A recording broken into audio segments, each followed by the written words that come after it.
I've always dreamed of living in a new country, and at 29, I finally decided to make it happen. I'd moved to a city far from home, rented a small but cozy apartment in a good neighborhood, and I couldn't help but feel that rush of excitement.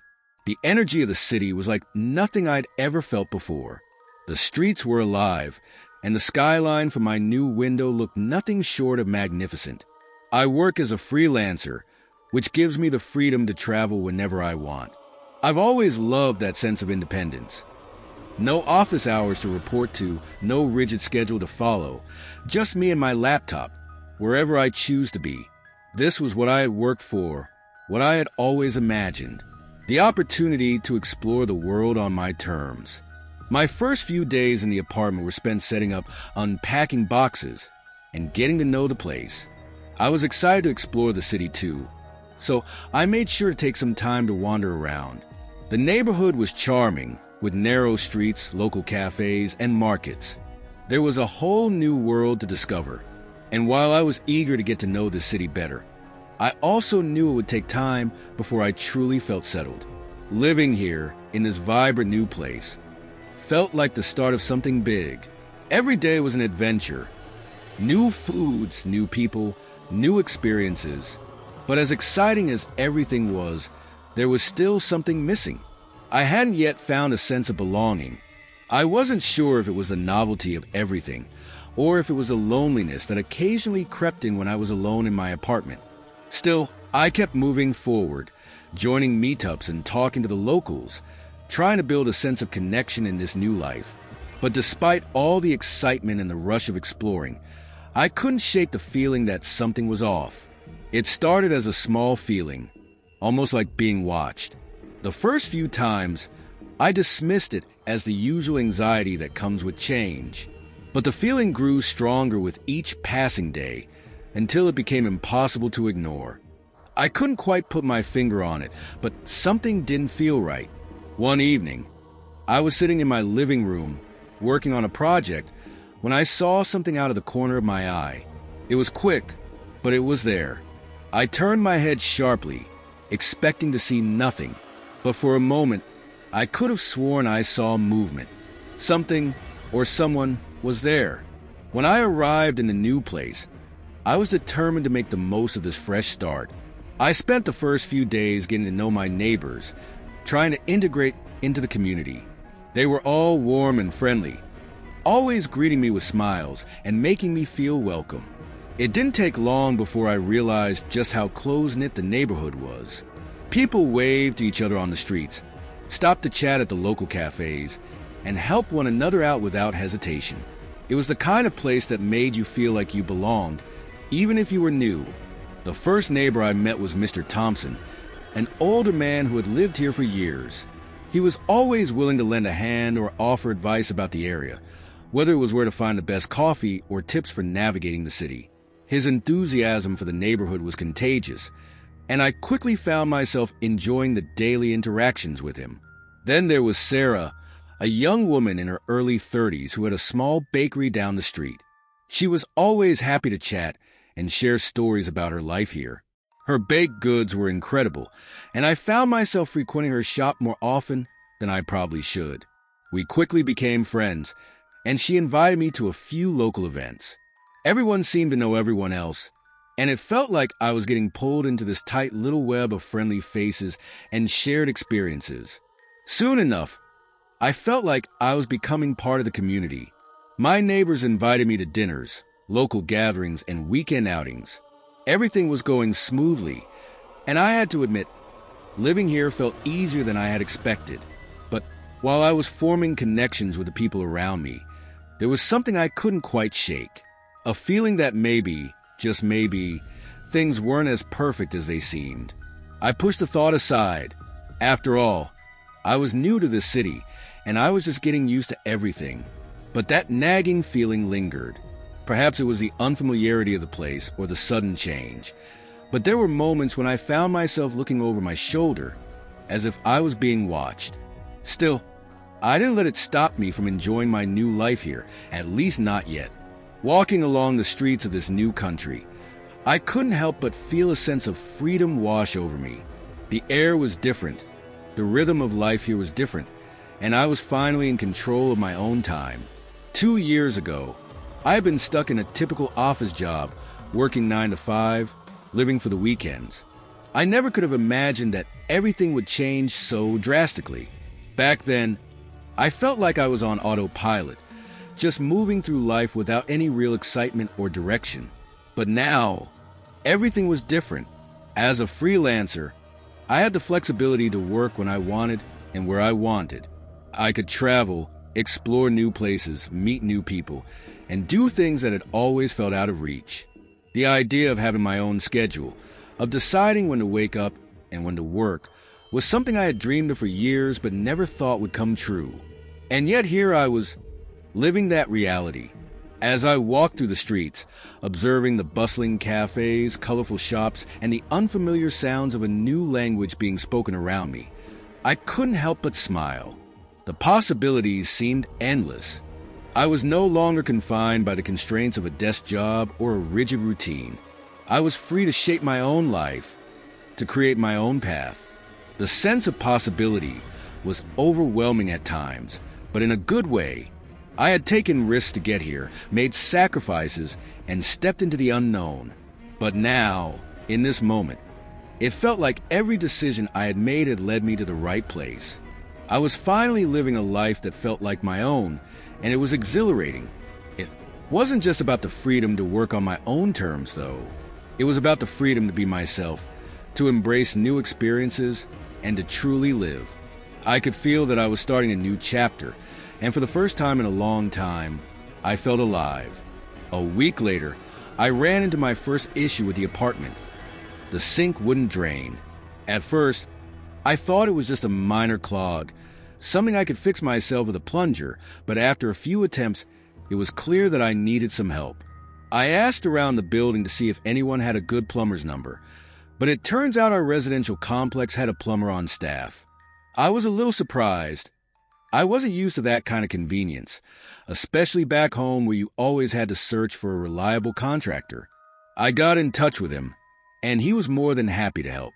His name was Victor, a middle-aged guy with a thick accent, but he seemed friendly enough. He asked me to describe the problem, and after a quick conversation, he told me he'd be over in about an hour. I spent the time cleaning up a bit, unsure of what to expect. When Victor finally showed up, he was punctual and efficient. He took one look at the sink, grabbed a wrench, and immediately got to work. I watched as he worked with ease, explaining that the issue was a simple blockage further down the pipes.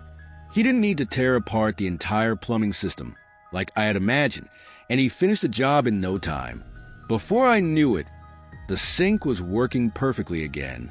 Victor even took the time to show me a few basic maintenance tips, like how to prevent clogs in the future and what kinds of cleaners to use. I was impressed by how smoothly everything went. I offered to pay him, but he waved it off, saying that as part of the building's maintenance, it was free for residents. I thanked him and headed back to my apartment, feeling a little more at home with the convenience of living in a place that had all these small perks I hadn't expected. It felt good to know that even in a new place, there were systems in place to take care of things I didn't have to worry about anymore.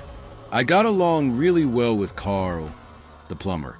He was 53, about the same age as me, and like me, he'd come from another country. We shared a lot of similar experiences. Both of us had left our homes to start fresh, and that common ground made it easy to connect. He was a tall, broad-shouldered guy with a deep voice that made him seem even more imposing, but he had a laid-back attitude that put me at ease right away. We exchanged numbers, and after that, we'd occasionally chat when we crossed paths in the building. One evening, he invited me to grab a drink with him in his room. I thought he meant his apartment at first, but when I showed up, I realized he was talking about his workspace on the first floor. A room full of tools, a small workbench, and various equipment scattered around. It wasn't much to look at, but it had a certain charm. Carl had set up a little corner with a small fridge and a couple of chairs, and that's where we'd sit and talk. At first, it felt a little strange, but soon enough, it became a regular thing. The conversations were easy, mostly about life in this new place, our backgrounds, and the adjustments we were making. Sometimes we'd talk about our countries, share stories, or even talk shop about plumbing. He wasn't just a colleague. He became a friend of sorts. Carl wasn't the type to throw wild parties, but he had a quiet warmth to him, something comfortable about his presence. He'd crack open a beer, pour me one, and we'd chat for hours without any pressure. It was a strange but comforting ritual I never expected to find so soon after moving here. It was one of those moments where you realize that even in a completely unfamiliar place, it's the little connections that make it feel more like home. Every day, I made it a point to explore new places and dive into the local food scene. I couldn't help but get excited every time I stepped out of my apartment, ready to discover something new. The streets were lined with cafes, restaurants, and food stalls, each offering something unique that I hadn't tasted before. It felt like every corner had its own story, its own flavors. I started with the small, hole-in-the-wall places that the locals recommended. One afternoon, I found a tiny street market that served the most amazing street tacos I'd ever had. The meats were tender, the salsa had a perfect kick, and the tortillas were fresh off the grill. I sat at a plastic table with a few locals, and despite the language barrier, there was a sense of camaraderie in the air as we all devoured our meals in silence. Then there was a seafood place down by the water. It was a little pricier than I usually went for, but it was worth it. The fish was so fresh it practically melted in my mouth, and the grilled shrimp had the perfect amount of spice. I could hear the waves crashing nearby as I ate, and I thought, this is the life. Every day felt like a new adventure. I tried different dishes every time, things I never would have thought to try back home. I discovered flavors that I couldn't even name, and I felt more and more like I was truly becoming part of this place, blending in with the rhythm of the city. The food wasn't just about taste. It was about the experience, the stories of the people who made it, and the connections I was slowly building with the city around me. I was finally living the life I dreamed of, an explorer in a new world, savoring every moment and every bite. One day, I needed a screwdriver to fix my bedside table, so I went to the room where all the tools were kept. I knew the room was accessible to all the residents, and everyone had a key. It was a small, cluttered room filled with boxes, tools, and various odds and ends. Carl had always told me that he worked here when he wasn't fixing things around the complex, so I assumed I'd find him working on some project as usual. But when I walked in, I froze. Lying on the floor in the far corner of the room was a young man. His body was cut up in a way that made my stomach twist. The man was barely recognizable, his clothes torn, and the cuts across his body were so precise that it almost seemed deliberate. He looked like he had been brutally attacked, but there was no sign of struggle. I could feel my heart race in my chest. What in the world had happened here? I stepped closer, hesitant, but the sight confirmed what I already feared. He was dead. The blood had already begun to coagulate around him, and the way his body lay there unnatural and stiff told me that he had been gone for some time. My mind raced as I tried to process what I was seeing. Could Carl be responsible for this? The thought chilled me to my core. Carl, no! It couldn't be him. He was always so friendly, so kind. He had invited me for drinks, shared stories about his own life. This wasn't the man I knew. But then, why was he nowhere to be seen? How could this happen in the very room he worked in? My thoughts spiraled as I backed away from the body, the weight of the question pressing down on me. Was Carl capable of this? Was I in danger too? I had to get out of there. My hands trembled as I reached for my phone to call the authorities, but my mind kept spinning in circles, asking one question over and over. What did I just walk into? I rushed back to my apartment, my mind racing. I had to think, to figure out what to do next. I couldn't stay in that room with that body for another second, but I also couldn't just ignore what I had seen. I was in a complete panic, unsure of how to process everything. My hands shook as I sat on the edge of my bed, my mind trying to make sense of the horror. Then, in a moment of desperation, I decided to go talk to my neighbor, Maya. She had always been kind to me since I arrived, and I trusted her. Maybe, just maybe, she would know something that would help make sense of what was happening. I knocked on her door, my heart thudding in my chest. When she opened, I could see the concern on her face. And before I even spoke, she could tell something was wrong. "Is everything okay?" she asked, her voice gentle. I didn't know how to explain, but I did. I told her everything I had just witnessed. The body, the gruesome scene, my suspicions about Carl. She didn't interrupt me, just listened in silence, her expression unreadable. When I finished, she took a long pause. I looked into her eyes, trying to gauge her reaction, but she was calm. Too calm. "I thought you should know," she said softly, "that this happens every month. Every month the plumber, Carl, kills someone." I blinked in disbelief. "What? Are you serious? That's not possible. He's a normal guy. He's friendly. He's helped me." She sighed deeply, her face hardening. "I know it's hard to believe, but it's the truth. He's not who he seems to be. Every month, he kills someone, and whoever sees his victim becomes his next target." My heart dropped. A cold chill ran through me as I absorbed her words. I opened my mouth to speak, but nothing came out. The weight of her revelation hung heavy in the air between us. "You're in danger now," she said quietly. "You saw him, didn't you? You saw his victim. That means you're next." The world felt like it was spinning out of control. How could this be happening? It was all too surreal. I wanted to scream, to run, but I couldn't move. My legs felt weak, my mind racing in all directions. Why didn't you warn me before?" I finally managed to ask. "I didn't think you believed me," she replied, her voice distant. "No one ever does. But now you know. And now you're part of this cycle. Just get away from here. Leave the country. Leave everything. Do whatever you can to escape." But it felt too late. It wasn't just a feeling of dread that washed over me. It was the fact that I was stuck. I had seen Carl's victim. I had entered his world. I was now part of a nightmare that I couldn't escape from. Maya's warning echoed in my mind. I was in danger, and I had no idea what to do next. I stood there for a long moment, stunned by Maya's words. The reality of it all hit me like a freight train, and I could barely process it. My thoughts were jumbled. My heart was racing, and every instinct screamed for me to run. But where would I go? How could I outrun something like this? Maya seemed to notice the confusion in my face. She stepped forward, placing a gentle hand on my arm. "Listen to me, Ron. You need to leave. If Carl knows you saw his victim, it's only a matter of time before he comes for you."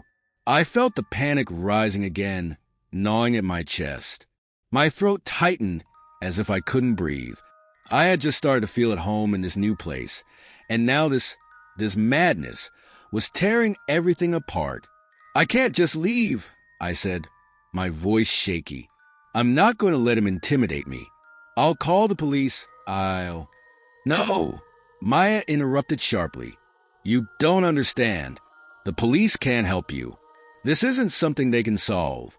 People here, they know better than to interfere with Carl's habits." My stomach turned. "What do you mean?" "Everyone here knows what he does," she replied. "But they've learned not to speak about it. If you try to expose him, it'll only make things worse. Carl's not someone you can call the authorities on and expect them to believe. No one's ever been able to stop him. He's been here for years, and he's always gotten away with it." I felt like I was losing my grip on reality. How could this be true? How could someone so seemingly ordinary, so helpful, be capable of something so horrific? "And if I stay?" I asked, almost whispering. "If you stay," Maya said, her voice colder now, "he will come for you. You'll be the next victim. And he doesn't just kill you. He makes it look different. Messy. No one will be able to help you once it's over. No one will even care." Her words cut to me like ice. The terror that had settled in my chest spread to every inch of my body. I felt paralyzed, unsure of what to do next. I took a step back, looking around her apartment as if it held some sort of answer. The walls seemed to close in on me. I could hear my heartbeat, loud and echoing in my ears. What do I do? I finally asked, my voice barely audible. Maya's eyes softened, but only for a moment. You leave. Now. Before he comes for you. Pack your things, don't tell anyone, and just go. Go anywhere. Leave the country. Change your name if you have to, but you can't stay here. I felt like I was drowning in the weight of her words, but deep down, I knew she was right. My gut told me that the danger wasn't just some paranoia. It was real. Carl was out there, and I had already seen too much. I didn't say anything more to Maya as I left her apartment, my legs trembling beneath me. I ran back to my place, my mind a whirlwind of thoughts. What if I was too late? What if Carl had already seen me leave her apartment? I grabbed a small bag, threw some clothes inside, and packed only the essentials. But every move I made felt wrong, as if I wasn't fast enough, as if I was already too late. I couldn't shake the feeling that Carl was watching me, waiting for the right moment to strike. With my bag slung over my shoulder, I left my apartment. The hallways felt darker now. The building's walls seemed to close in on me with every step. I wanted to run to get out, but something deep inside told me that no matter how far I went, Carl was never going to let me escape. I walked out into the cold night air, the streets eerily quiet. My thoughts raced as I tried to plan my next move, but my mind kept circling back to one question. Had I already done too much by seeing the body? Had I already sealed my fate? I glanced around, half expecting Carl to appear in front of me. The shadows seemed to stretch unnaturally long, and I couldn't shake the feeling that I was being followed. But when I looked behind me, no one was there. Still, I couldn't shake the anxiety gnawing at the back of my mind. I knew I had to leave everything behind. But the question remained. Could I outrun a monster that had been hiding in plain sight for so long? I continued walking, my steps quickening with each passing second, as if I could outrun the fear that clung to me like a shadow. The city felt different now. Darker, more oppressive. The quiet of the streets felt suffocating. I kept glancing over my shoulder, expecting to see Carl's face lurking in the darkness. But each time, there was only the empty road stretching out behind me. I reached the edge of the city, where the streetlights grew sparse and the buildings seemed to retreat into the distance. My breath came in short gasps, my heart racing, each beat louder than the last. The familiar world around me had twisted into something unrecognizable, something full of menace. The feeling that I was being watched never left, and the further I walked, the more real that sensation became. I pulled out my phone, my hands shaking as I tried to think of anyone who could help me. But who could I trust now? I had already seen too much. I was starting to wonder if Maya was right. If I couldn't even trust my neighbors. I couldn't stay in a place where everyone turned a blind eye to something so terrible. I sent a quick text to Maya, telling her that I was leaving. She replied almost immediately, "Be careful. Don't trust anyone, especially Carl." I stuffed the phone back into my pocket, not knowing what to do next. I had no plan, no place to go, just a gut instinct telling me that the further I could get from that apartment, from Carl, the better. The city outskirts were no more comforting. I had no money for a flight, no immediate plans to escape, and nowhere to turn. But that gnawing feeling of being pursued intensified. I couldn't tell if it was paranoia or something else, but every time a car passed, or every time I heard footsteps echoing behind me, my heart skipped a beat. I walked for what felt like hours, not sure where I was going, but knowing I couldn't go back. Eventually, I found myself standing outside a small, dimly lit cafe. I didn't know what it was about this place that drew me in, but something in my gut told me to stop. The warm glow from the window seemed almost inviting, the hustle of a few late-night patrons inside offering a semblance of normalcy. I stepped inside, breathing a sigh of relief as I took in the comforting scent of freshly brewed coffee and the soft murmur of quiet conversations. The man behind the counter greeted me with a nod, and I made my way to an empty booth, trying to collect my scattered thoughts. I needed to get away. I needed a place to hide, and maybe this cafe was a good starting point. Just a brief reprieve, a moment to think. I ordered a coffee, something to calm my nerves, but it did little to sell the turmoil inside me. As I sipped the hot drink, my phone buzzed in my pocket. I pulled it out to see a message from Maya. "He's watching you." My blood ran cold. How could she know? Before I could process what that meant, a shadow fell over my table. I looked up, my heart hammering in my chest. Carl stood there, a cold, almost amused expression on his face. His eyes were dark and intense, and he was taller than I remembered, more imposing in the dim light. His smile was thin, cruel, like a predator who had just cornered his prey. I froze, unable to move, unsure of what to say. Well, Ron," he said slowly, his voice low, almost too calm. "I thought I'd find you here." I swallowed hard, trying to keep my composure, but every instinct was screaming at me to run. What do you want?" I managed to stammer out. Carl's smile widened just a fraction. "What do you think I want?" "You saw too much. You've been a little too curious for your own good." His eyes flickered with something darker, something menacing. A cold sweat broke out on my forehead. I had to think fast. The cafe felt suddenly suffocating, the air thick with tension. I couldn't just sit here and wait for him to make the next move. I had to act. I glanced around, looking for any exit, any chance to escape. But it was too late. Carl had already taken the seat across from me, his presence looming large. "Run all you want," Carl continued, his tone soft and almost mocking. "But you can't escape what you've already seen." I didn't have a plan, but I knew one thing for sure. I couldn't sit there helpless. In a sudden burst of adrenaline, I grabbed my coffee cup and hurled it at him, hoping to buy myself some time. The hot liquid splashed across his face, but he barely flinched. With lightning speed, Carl stood up, his hand grabbing my wrist in an iron grip. "You think you can escape me that easily?" he snarled. I didn't answer. Instead, I yanked my arm free and bolted for the door, my legs moving faster than I ever thought possible.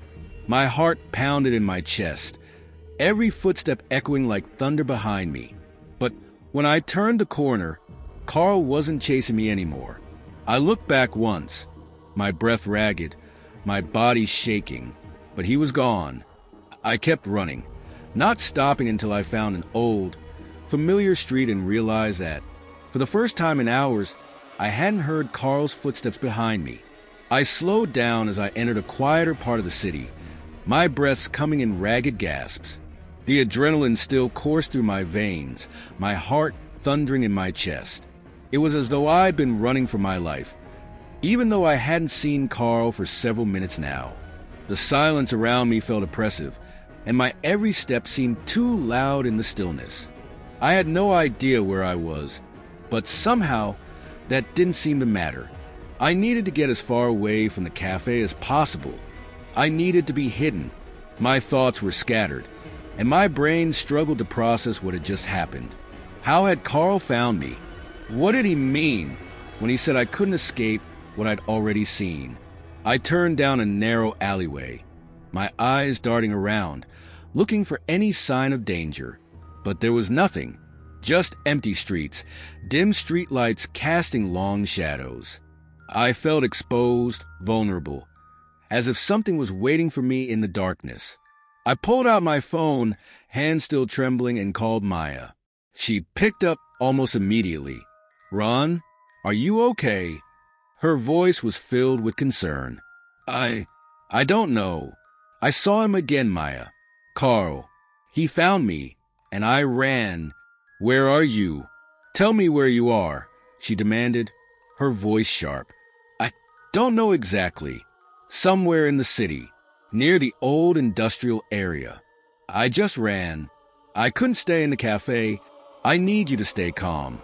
"Do you have somewhere safe to go?" she asked, her voice steady despite the tension. I don't know," I said, feeling the panic rising in my chest again. "I can't stay out here. He knows where I am. He knows everything about me." "Ron, listen to me," Maya said, her tone more insistent now. "You need to get to a safe place, somewhere Carl can't find you. If he's been watching you, he might know where you are right now." I don't know what to do anymore.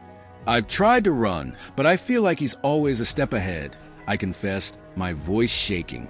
"Maya, Suddenly, I heard something in the distance, a sound that made my blood run cold, the unmistakable crunch of footsteps on gravel. "Maya, he's here," I whispered, panic creeping into my voice. "He's close. Ron, listen to me," Maya said urgently, but the words were drowned out by a voice I recognized. Carl's voice. "Ron," he called, soft and mocking, his footsteps slow but deliberate. I looked around frantically, trying to figure out where I could hide. There was nothing. No buildings, no alleys. Just endless streets. I ran to the nearest door, hoping it wasn't locked, praying for some sanctuary. But of course, it was locked. I looked behind me, my heart sinking as Carl's silhouette appeared at the end of the alleyway, slowly drawing closer. He didn't even seem to be running. He was enjoying this, savoring the moment. And that's when I realized something that sent a chill down my spine. I wasn't going to be able to outrun him. I couldn't keep running forever. I needed a plan. I needed something that would get me out of this. But my mind was foggy, clouded with fear and exhaustion. Then, something caught my eye, a small door in the alley that looked like it led to a basement. I ran toward it, praying it was unlocked. When I reached the door, I tried the handle. To my relief, it turned. I quickly slipped inside, shutting the door as quietly as I could. I was in darkness now, but I didn't care. I pressed myself against the wall, trying to steady my breathing. The silence around me felt almost suffocating, and the darkness seemed to swallow me whole. I could hear Carl's footsteps now, slower, closer. He was looking for me. I held my breath, my heart pounding in my chest as I tried to stay as still as possible. I had no idea how long I'd have to wait here, how long I could hold out. But I knew one thing. If I didn't stay hidden, if I didn't stay quiet, Carl would find me. And then there would be no escape. Minutes turned into hours. Or maybe it just felt that way. I didn't dare move, didn't dare make a sound. The only thing I could hear was my own breathing, ragged and uneven. And then, just as the sound of Carl's footsteps faded into the distance, I heard something else, a soft, whispering sound. It was faint at first, but then it grew louder. A voice, familiar but distorted, as if it was being filtered through a static, distant echo. "Ron." I froze. It wasn't Carl's voice. It was Maya's. The voice called again, clearer this time, but still distant. "Ron, Ron, you have to listen to me." My pulse quickened, and I immediately grabbed my phone, instinctively reaching for the call button, desperate to hear her voice, to know she was okay. But when I checked my screen, there was no call from her. There were no missed calls, no messages, nothing. "Ron," the voice came again, more urgent now, but it wasn't Maya. It was too strange, too distant. It sounded like her, but something was off. I stood frozen in the dark, the sweat on my forehead starting to turn cold. My thoughts were racing. Had I imagined it? Was I hearing things? I glanced toward the door, half expecting Carl to burst through at any moment, but it was still silent outside. I couldn't ignore the voice, though. It wasn't just in my head. It was real, or at least, it seemed real. "Ron, you have to stop running. He's already found you. You're not safe here." The whispering voice had changed. It now had an almost hypnotic quality, soothing yet terrifying. I could feel my breath catching in my throat as a sense of dread gripped me. The words didn't make sense. What did it mean I wasn't safe? How could I stop running? I was stuck in a basement in an unfamiliar part of the city, hiding from a man who I was certain was hunting me. The voice continued, this time more insistent. He knows you're here, Ron. And if you stay, he'll find you. You can't escape by hiding. You need to do something else. You have to fight back. The voice, which had been so distant and fragmented, now seemed to be echoing all around me, in the walls, the air, as if the room itself was alive with it. My mind was spinning. I couldn't understand why I was hearing this, or what was happening. I didn't know if it was the stress, the fear, or if I was simply losing my grip on reality. But there was something in the voice, some undeniable urgency, that made me feel like I had no choice but to listen. How? I whispered aloud, my voice trembling in the darkness. The voice responded immediately, cold and deliberate. The key is in the past. You need to go back. Find the door you opened, the one he can't follow you through. But you have to make it there before he does. The message was cryptic, and the more I heard it, the more it seemed to shift, like the voice was adjusting itself to my thoughts, responding to my confusion. The silence that followed felt suffocating. I could hear the thumping of my heart in my ears. Then I heard it, the distinct sound of footsteps, soft and slow, coming closer. I didn't need to look. I knew it was Carl. He had found me. My mind raced. The door. What door? What had the voice meant? My thoughts were a jumbled mess. But there was one thing I knew for sure now. I couldn't stay hidden any longer. I stepped toward the dimly lit corner of the basement, where a small door stood. I hadn't noticed it before, but it was there now, beckoning me. I reached for the handle, my hand shaking, and pulled it open. The room beyond was different from the one I had just been in. There was a strange, pulsating light, like the room itself was alive. It felt familiar. I couldn't explain it, but there was a sense of recognition.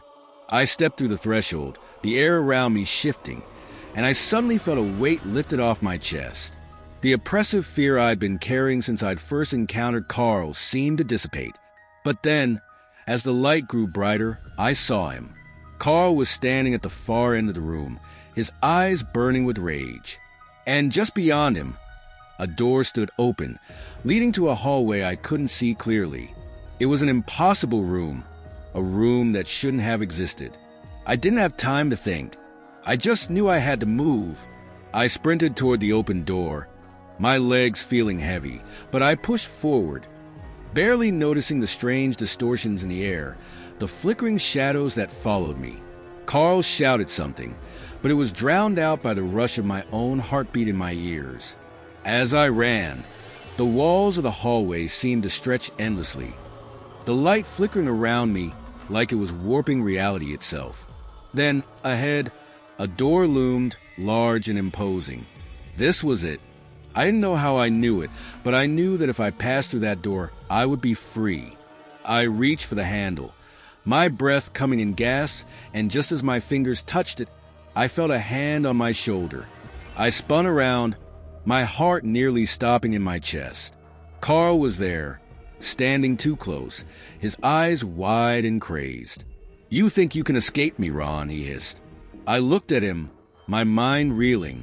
This wasn't just a man, it was something else, something ancient, something that had been following me, manipulating everything around me. Without thinking, I pushed past him, not caring about the consequences anymore. The door swung open and I stepped through. The moment I crossed the threshold, the world exploded in light. The hallway vanished. The room faded. The darkness around me was gone. And when I opened my eyes again, I found myself standing in the middle of a completely different place. I wasn't sure where I was anymore. I was no longer afraid.